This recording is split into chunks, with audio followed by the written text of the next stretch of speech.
With respect to the question of the credibility of Global Zero, this is, I think, a sentiment that has existed on the international stage for decades. It was something that gained speed with op-eds in influential newspapers, led by groups which included people like former Secretary of State Henry Kissinger. But right now, I think we're looking at a path diverging closer to this notion and the trend of nuclear proliferation at the regional level. There is always a possibility that the trend will arc back towards Global Zero, but for the time being, there is a detour. Towards the end of the Cold War, there was an opportunity. We saw the decommissioning of nuclear weapons in former Soviet republics, the return of material, and so forth. And it was a very euphoric time, really. But since then, we've seen strategic arms reduction.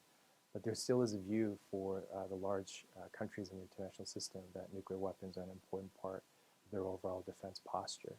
So for the small regional countries, when they look at this type of stance, they feel that this is something of an inbuilt hypocrisy in the international system. So you'll always have that tension between the regional countries who are asked to nuclear disarm or not to pursue nuclear weapons, and the large countries that maintain minimal nuclear deterrence. Because you can never really put the nuclear genie back in the bottle 100%.